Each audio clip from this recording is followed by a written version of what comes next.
चलिए अब एक काम करते हैं, एक दो तीन चीज़ें डिस्कस करते हैं। आप हमेशा एम्बेसडर कार का जिक्र करते हैं जी। तो काफ़ी लोग कहते हैं कोडैक मोमेंट जो है वो थोड़ा थोड़ा आज इसी पुड़िया पे बात हो जाए। कौन सी कंपनी या सेक्टर इस समय उस कोडैक मोमेंट के थ्रू जा रहे हैं? देखिए, ये थोड़ा विवाद वाला विषय है। इस चीज़ पे मैं काम कर रहा हूँ। ओके। अभी मैं सिर्फ आपको बता के जाऊंगा कि जो मेरी सोच है, भारत का टोटल आईटी सर्विसेज एक्सपोर्ट्स करीब अनुज जी $250 बिलियन है। Okay. Almost 7-8% of GDP. Cost to income typically जिसको हम कहते हैं 50% सैलरीज होती हैं टिपिकली आईटी में। तो अगर 250 बिलियन आपकी टॉप लाइन है, आप $125 बिलियन की आप तनख्वाह दे रहे हैं लोगों को। तो मैं टिपिकली 2x2 बनाता हूं, आज मैंने 3x3 बनाया है। अच्छा। एक्स एक्सिस है total revenue of IT services industry. मेरे पास जवाब आज नहीं है, मेरे पास सवाल है, जवाब 1 महीने में आएंगे। 3 चीज हो सकती है, या तो रेवेन्यू डिक्लाइन करेगी, या फ्लैट रहेगी, या बढ़ेगी। That is the x axis. Total wages जो 100 बिलियन या 125 बिलियन की सैलरी है, जो 30-40 लाख आईटी सर्विसेज के इंजीनियर्स को हम एम्प्लॉय करते हैं आज, वो डिक्लाइन करेगी या फ्लैट रहेगी या ग्रो करेगी अगले 10 साल। तो ये 9 बक्से बन गए। ठीक है। अब before I move to next slide, आपसे एक सवाल है। अगर $125 बिलियन का हम डॉलर कमा रहे हैं, 30-40 लाख की हमने नौकरियां बनाई हैं, उसका इकोनॉमी में मल्टीप्लायर इफेक्ट क्या है? मुझे लग रहा है 5 से 8 टाइम है कम से कम। कि आज बैंगलोर जो बना है, ऑफिसेज लोग ले रहे हैं, चेयर खरीद रहे हैं, कुर्सियां खरीद रहे हैं, ड्राइवर है, गाड़ियां बिक रही हैं, वो मल्टीप्लायर है। अगर एआई के कारण ये जो कोडैक मोमेंट की, आप कोडैक कैसे हुआ था? वर्चस्व था 50 साल का। Films, distribution, manufacturing machine, paper और फोटो सब कोडैक का था। 1976 जिस साल मैं पैदा हुआ था, कोडैक में ही डिजिटल कैमरे का इन्वेंशन हुआ था।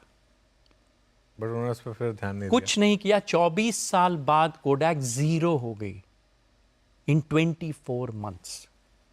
अगर एआई इज दैट डिसरप्टिव, मेरे पास आज उसका जवाब नहीं है, लेकिन 250 बिलियन की रेवेन्यू पे 800 बिलियन का मल्टीप्लायर इफेक्ट है इंडिया में, विच इज 20% ऑफ जीडीपी।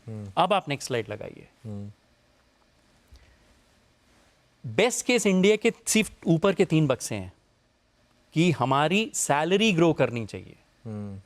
अगर आईटी सर्विसेज का टोटल एम्प्लॉयमेंट अगर ग्रो नहीं किया, इकोनॉमी के लिए बहुत गड़बड़ हो सकती है।